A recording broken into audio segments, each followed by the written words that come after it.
सृष्टि बचपन से ही दिखने में सुंदर नहीं थी, लेकिन अमीर बाप की बेटी सृष्टि पर उसकी माँ जान छिड़कती।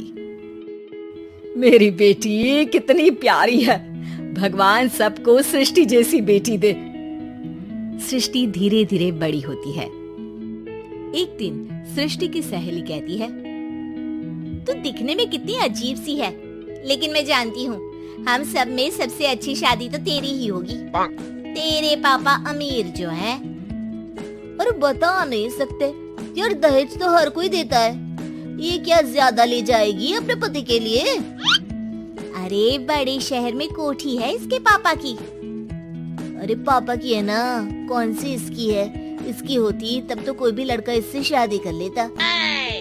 अरे पापा की मतलब पापा की है तो मेरी ही है ना? किसने कहा? अब तेरी तो तब होगी ना जब तेरा भाई ना हो। वैसे भी शादी के बाद सारी प्रॉपर्टी भाई के नाम होती है। सृष्टि समझ जाती है कि उसे किसी भी हालत में माँ बाप की सारी प्रॉपर्टी को अपने नाम करना है, लेकिन कैसे?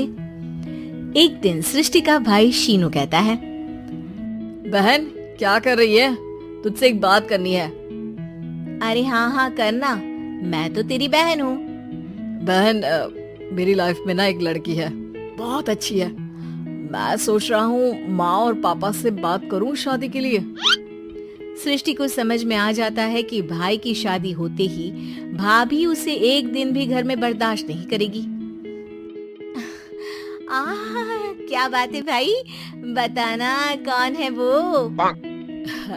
यार वो बहुत अच्छी लड़की है, पढ़ी लिखी है, मेरे साथ जॉब भी करती है।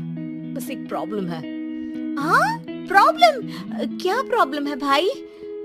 यार वो शादीशुदा है, लेकिन उसके पति ने उसे सिर्फ इसलिए छोड़ दिया क्योंकि उसके माँ बाप दहेज नहीं दे पाए।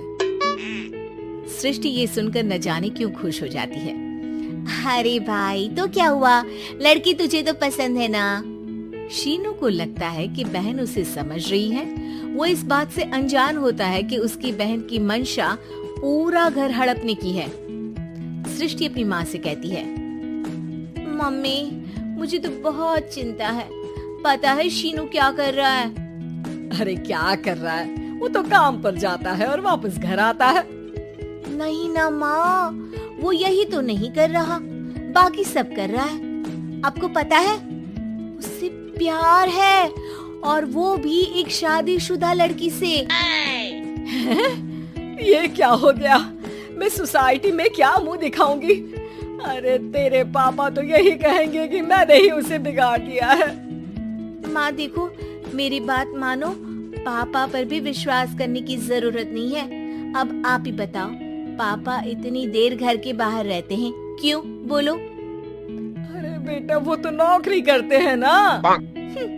तू बहुत भोली है माँ। पापा का ऑफिस तो 7 बजे खत्म हो जाता है, लेकिन देखो कितनी देर से आते हैं। अरे नहीं बेटा, ऐसी कोई बात नहीं है। सृष्टि माँ को एक औरत से बात करते पिता की फोटो दिखाती है। देखो माँ कैसे हैं पापा। मैं ना कहती थी कि पापा सही नहीं है। मैं तेरे पापा से बात करूंगी, दे फोटो मुझे। ओ माँ, वो तो डिलीट हो गई। लेकिन चल, तूने तो देख लिया ना। पापा से बाद में बात कर लेना, और हाँ मेरा नाम बिल्कुल मत लेना। हाँ माँ।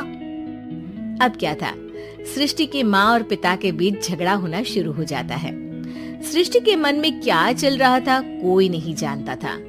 एक दिन, माँ सृष्टि के लिए एक लड़का देखा है, वो लोग शाम को उसे देखने आने वाले हैं। और हाँ माँ, एक खुशखबरी, मैं और पापा मिलकर एक नया बिजनेस ट्राई कर रहे हैं। शाम को लड़का आता है, सांवले रंग का। सृष्टि को तो बिल्कुल भी पसंद नहीं आता। लड़की की माँ कहती है, लड़की का चेहरा तो कोई खास नहीं, लेकिन अगर मेरे बेटे को आप लोग सेटल कर दें तो मैं उसकी शादी आपकी बेटी से करवा दूं। सृष्टि को लड़का बिल्कुल पसंद नहीं था। उसे भाई पर गुस्सा आ जाता है। लड़के वालों के जाने की बात कहती है, माँ देखा शीनू मेरे लिए कैसा लड़का लेकर आया, न दिखाने लायक न सुनने लायक, सेटल भी नहीं, वो भी हम करे। अरे माँ मैं जानती हूँ ये मेरी शादी किसी भी घर में क्यों करवाना चाहता है? अरे कैसी बात कर रही है बहन, तूने तो देखा ना, लड़के को मैंने ही मना कर दिया तुझसे शादी के लिए। जिसने लड़का बताया था उसने उसकी बहुत तारीफ की थी। बात आई गई हो जाती है, लेकिन सृष्टि का मन शांत नहीं होता। क्या करूं, कुछ समझ में नहीं आ रहा। मेरी शादी हो गई तो ये लोग पूरी प्रॉपर्टी शीनू के नाम कर देंगे। मेरे हाथ तो कुछ लगेगा ही नहीं। तभी सृष्टि को आइडिया आता है। वो किसी वकील को फोन करती है। जी देखिए, अगर आपके मम्मी पापा का तलाक हो जाता है तो आपके पिता की आधी प्रॉपर्टी आपकी माँ के नाम हो जाएगी, फिर उसे वो किसी को भी दे सकती है। सृष्टि अब माँ को बेटे के खिलाफ भरती है। माँ, शीनू पर नजर रखा करो। वो जिस लड़की के प्यार में है ना, वो शादीशुदा है। यहाँ आएगी, सारा पैसा, रुपया, जमीन, जायदाद सब हड़प लेगी। पापा का भी हाल तुमसे छुपा नहीं है। ऐसा ना हो कि मैं और आप एक दिन सड़क पर भीख मांगे। हे भगवान, मैं तो जीते जी मर जाऊंगी अगर ऐसा हो गया तो। ऐसा हो गया नहीं माँ, ऐसा ही होगा। अभी समय है, आगे का सोच लो। मैं तो कहती हूँ पापा से आधी प्रॉपर्टी लेकर अलग हो जाओ। पापा की आधी प्रॉपर्टी भी हम लोगों को अगर मिल जाती है ना, तो अगले 7 जन्म सफल समझो। बेचारी माँ बेटी के कहने पर पति से तलाक लेकर अलग हो जाती है। सृष्टि अब पैसों से गाड़ी और अपने दूसरे महंगे शौक पूरे करने लगी। उसके दोस्त भी उसके पैसे इस्तेमाल करते। सृष्टि, कल तुम कहाँ थी? मैं सारा दिन घर पर अकेली थी। तो मैं क्या करूं? मैंने ठेका तो नहीं लिया है ना तुम्हें संभालने का। माँ को सृष्टि से ये उम्मीद नहीं थी। वो बैठकर रोने लगती है। वहीं उसका पति यानी कि सृष्टि के पिता आ जाते हैं। मैं जानता था कि तुम्हारा यही हाल होगा, तो आपने मुझे रोका क्यों नहीं? मैं रोकता तो तुम रुकती क्या? सृष्टि के कहने पर तुमने मुझ पर, अपने बेटे पर शक किया, लेकिन तुम ये भूल गई कि कैसे हम दोनों ने मिलकर जीवन में इतना सब खड़ा किया।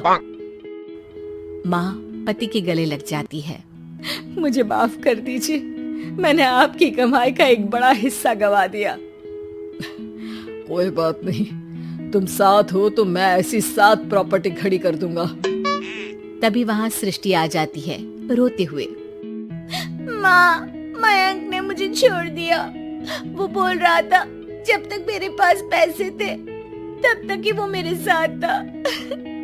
पापा, माँ, मुझे माफ कर दीजिए।